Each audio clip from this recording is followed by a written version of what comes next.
ವಿರಾಮದ ನಂತರ ಹೈಕೀಸಿ ಅರ್ಪಿಸುವ ಗುಡಿಯ ನೋಡಿರಣ್ಣ ಕಾರ್ಯಕ್ರಮಕ್ಕೆ ಮತ್ತೊಮ್ಮೆ ಸ್ವಾಗತ. ಈ ಚಂಡಿಕಾಂಬಾ ದೇವಸ್ಥಾನದ ಮಹತ್ವ ಅಂತಂದ್ರೆ ಇದನ್ನ ಆರಂಭಿಸಿದಂತಹ ನಿರ್ಮಾತೃ ಕೂಡ ವಾಹನ ಚಾಲಕರು. ಹಾಗೇನೆ ಇದು ಮುಂದುವರೆದುಕೊಂಡು ಹೋಗ್ತಾ ಇರುವಂತದ್ದು ಪ್ರತಿನಿತ್ಯ ಬರುವಂತಹ ಹೆಚ್ಚಿನ ದಾನ ಕೂಡ ಇಲ್ಲಿ ವಾಹನ ಚಾಲಕರು ಹಾಗೂ ಪ್ರಯಾಣಿಕರಿಂದಲೇ. ಇದೊಂದೇ ಅಲ್ಲ, ಇನ್ನೂ ಸಾಕಷ್ಟು ಕೌತುಕದ ವಿಚಾರಗಳನ್ನ ನಿಮಗೆ ತಿಳಿಸ್ಕೊಡೋದು ಬಾಕಿ ಇದೆ. ಅದೆಲ್ಲವನ್ನ ಬನ್ನಿ ತಿಳಿದುಕೊಳ್ಳೋಣ. ಇಲ್ಲಿ ನಂಬಿಯಾರರು ದೇವಾಲಯ ಸ್ಥಾಪಿಸಿದ ಮೇಲೆ ಪ್ರತಿನಿತ್ಯ ತಾಯಿಗೆ ತ್ರಿಕಾಲ ಪೂಜೆ ನೆರವೇರಿಸಿದರು. ಅಂದಿನಿಂದಲೂ ಆ ಕ್ರಮ ಹಾಗೆಯೇ ಸಾಗಿ ಬಂದಿದೆ.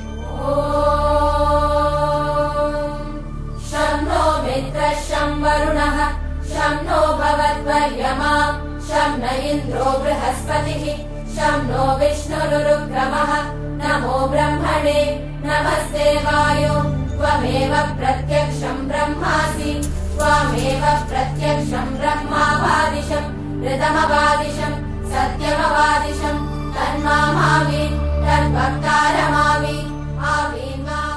ಈ ತಾಯಿಯ ದರ್ಶನಕ್ಕೆ ಸಾಮಾನ್ಯವಾಗಿ ಆಗಂತುಕ ಭಕ್ತರೇ ಹೆಚ್ಚು. ರಸ್ತೆಯಲ್ಲಿ ಸಿಗುವ ಚಾಲಕ ಪ್ರಯಾಣಿಕರೇ ದೇವಾಲಯದ ಆಸ್ತಿ. ಹೀಗೆ ಸಾಗುವ ಪ್ರತಿಯೊಬ್ಬರಲ್ಲೂ ಈ ತಾಯಿಯ ಮೇಲೆ ಪರಮ ಭಕ್ತಿ. ಇಲ್ಲಿ ಬರ್ತಾ ಇಲ್ಲಿಗೆ ಸುಮಾರು ಒಂದು 45 ವರ್ಷ ಆಯಿತು ಅಂತ ಹೇಳಿದ್ರೆ, ನಾನು ಬರ್ತ್ಡೇ ಇಲ್ಲೇ ಆಚರಿಸ್ಕೊತಾ ಇದ್ದೀನಿ. ನಮ್ಮ ತಂದೆಯವರು ನಾನು ಹುಟ್ಟಿದಾಗ ಇಲ್ಲಿ ಕರ್ಕೊಂಬಂದಿರಂತೆ. ಆವಾಗಿಂದನೂ ನನ್ನ ಬರ್ತ್ಡೇ ದಿನ ಇಲ್ಲಿ ಬಂದು ಪೂಜೆ ಮಾಡಿಸ್ಕೊಂಡು ಹೋಗ್ತಾ ಇದ್ದೀವಿ. ಮತ್ತು ದೇವಿ ಮಹಿಮೆಯಿಂದ ನಮಗೆ ಒಂದು ತುಂಬ ಅನುಕೂಲ ಆಗಿದೆ. ನಾವು ಏನಾದ್ರು ಒಂದು ಕಾರ್ಯಕ್ರಮ ಮಾಡೋದು ಅಂತ ಹೇಳಿದ್ರೆ ಇಲ್ಲಿ ಬಂದು ಪೂಜೆ ಮಾಡಿಸ್ಕೊಂಡು ಹೋಗಿ ನಾವು ಕಾರ್ಯಗಳನ್ನು ಊರಲ್ಲಿ ಮಾಡ್ತೇವೆ. ನಾನು ಇದುವರೆಗೆ ಮಾಡಿದಂಥ ಎಲ್ಲ ಕಾರ್ಯಗಳು ತುಂಬ ಯಶಸ್ವಿಯಾಗಿ ನಡೆಸ್ಕೊಟ್ಟಿದ್ದಾಳೆ ತಾಯಿ. ಹಾಗಾಗಿ ತಾಯಿ ನಂಬ್ಕೊಂಡಿದ್ದೀವಿ ಇದುವರೆಗೆ. ದೇವಿ ಸರ್ವಭೂತೇಷು ವಿಷ್ಣುಮಾಯೇತಿ ಶಕ್ತಿತಾ ನಮಸ್ತಸ್ಯೈ ನಮಸ್ತಸ್ಯೈ ನಮಸ್ತಸ್ಯೈ. ಹಾಗೇನೆ ಇಲ್ಲಿ ಬರುವಂಥ ಪ್ರಯಾಣಿಕರು ಏನಿದ್ದಾರೆ ಪ್ರತಿಯೊಬ್ಬರು ಕೂಡ, ಏನು ಬಸ್ ಇರ್ಬೋದು ಅಥವಾ ಸಣ್ಣ ಪುಟ್ಟ ವೆಹಿಕಲ್ನವರು ಕೂಡ ಇಲ್ಲಿ ಬಂದು ಈ ತಾಯಿ ನಮಸ್ಕಾರ ಮಾಡಿಕೊಂಡು ಆಶೀರ್ವಾದ ತೊಗೊಂಡೇ ಹೋಗ್ತಾರೆ ಮುಂದೆ. ಇದು ಘಾಟ್ ಸೆಕ್ಷನ್ ಆಗಿದೆ, ಹಾಗಾಗಿ ಸ್ವಲ್ಪ ಕಡಿದಾದ ದಾರಿ ಆಗಿರೋದ್ರಿಂದ ಇಲ್ಲಿ ಪ್ರಯಾಣ ಸ್ವಲ್ಪ ಕಷ್ಟ. ಈಗ ಏನೋ ಸ್ವಲ್ಪ ರೋಡ್ ಅಗಲ ಮಾಡಿದ್ದಾರೆ ಕಳೆದ ವರ್ಷದಲ್ಲಿ. ಮೊದಲೆಲ್ಲ ತುಂಬ ಕಷ್ಟ ಇತ್ತು ಹೋಗಿ ಬರುವಂಥದ್ದು. ಆದರೂ ಕೂಡ ಯಾವಾಗಲೂ ಅಪಾಯ ಆಗಿರೋದು ತುಂಬಾ ಕಡಿಮೆ ಇಲ್ಲಿ, ಯಾಕಂದರೆ ಈ ತಾಯಿ ರಕ್ಷಣೆನೇ ಅಂತ ನಂಬಿಕೆ ಇದೆ.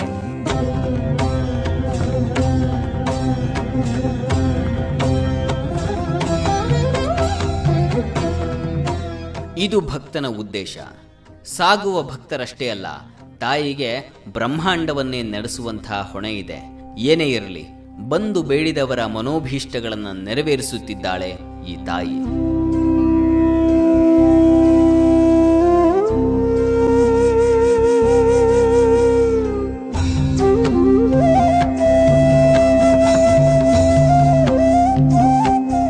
ದೇವರಲ್ಲಿ ತುಂಬ ನಂಬಿಕೆ ಇದೆ. ನಮ್ದವ್ರನ್ನ ಯಾವತ್ತೂ ಕೈ ಬಿಡಲ್ಲ ಆ ದೇವತೆ.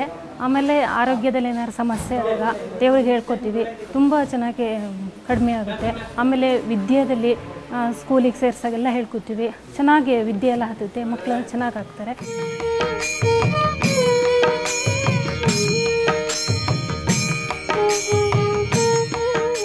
ಅಂದ ಹಾಗೆ ತಾಯಿ ಚಂಡಿಕಾಂಬಾ ಸನಿಹದಲ್ಲೇ ಸಾಂಬ ಸದಾಶಿವನ ಮೂರ್ತಿಯೂ ಇದೆ. ಶಿವ ಶಿವ ಶಿವ ಶಂಭೋ ಮಹಾದೇವ ಸಾಂಬ ಸದಾಶಿವ ತಮರುಗನಾಥ ಶಿವ. ಸನಿಹದ ಬಾವಿಯೊಂದರಲ್ಲಿ ಭಿನ್ನವಾದ ಲಿಂಗ ಸಿಕ್ಕಾಗ ಅದನ್ನ ಸ್ಥಾಪಿಸುವುದರ ಬದಲಿಗೆ ಹೊಸ ಮೂರ್ತಿಯನ್ನ ನಂಬಿಯಾರರೇ ತಂದು ಇಲ್ಲಿ ಈ ಶಿವಮೂರ್ತಿಯನ್ನ ಸ್ಥಾಪಿಸಿದರು. ಶಿವ ಶಂಭೋ ಮಹಾದೇವ ಸಾಂಬ ಸದಾಶಿವ.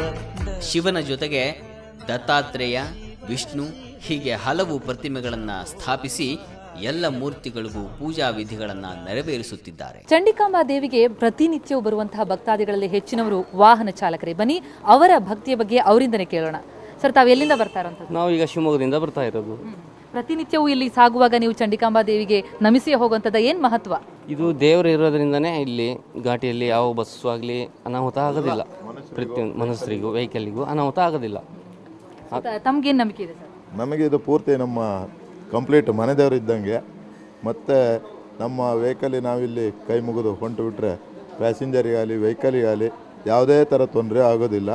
ಅಥವಾ ಒಂದು ವೇಳೆ ವೆಹಿಕಲಿಗೆ ಏನಾದ್ರು ತೊಂದರೆ ಆದರೂ ಮನುಷ್ಯರಿಗೆ ಏನೂ ಆಗೋದಿಲ್ಲ. ಬೇಕಾದಷ್ಟು ಕೆಳಗೆ ಆಳಕ್ಕೆಲ್ಲ ಹೋಗಿ ಬಿದ್ದಿದ್ದಾವೆ ಸಾಕಷ್ಟು ವೆಹಿಕಲ್ಗಳು. ಆದರೆ ಮನುಷ್ಯರಿಗೆ ಯಾವುದೇ ಥರದ ಒಂದು ಹಾನಿ ಉಂಟು ಮಾಡೋದಿಲ್ಲ. ಭಾರಿ ಶಕ್ತಿಯುತ ದೇವರು.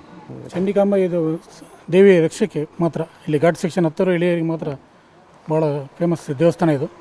ನಾವು ಯಾವಾಗಲೂ ಈ ಮಾರ್ಗದಲ್ಲಿ ಓಡಾಡ್ತಿರ್ಬೇಕಾದ್ರೆ ಬರ್ತೀವಿ. ಸೊ ಇವಿಷ್ಟು ಇಲ್ಲಿಗೆ ಬರುವಂತಹ ಪ್ರತಿಯೊಬ್ಬ ಭಕ್ತಾದಿಯ ನಂಬಿಕೆ. ಪ್ರತಿಯೊಬ್ಬ ವಾಹನ ಚಾಲಕರು ಕೂಡ ಇಲ್ಲಿಗೆ ಬಂದು ಚಂಡಿಕಾಂಬಾ ದೇವಿಗೆ ನಮಿಸಿ ಮುಂದೆ ಹೋಗುವಂಥದ್ದು. ಅಂತಹ ಭಕ್ತಿ ಇಲ್ಲಿಗೆ ಬರುವಂತಹ ಚಾಲಕರಿಗೆ ಇದೆ. ಚಂಡಿಕಾವನದ ಚಂಡಿಕಾಂಬಾ ದೇಗುಲದಿಂದ ಕೆಳಗಡೆ ಬಂದರೆ ಸಿಗುವಂತಹದ್ದು ಸಿದ್ಧಿವಿನಾಯಕ ದೇವಸ್ಥಾನ.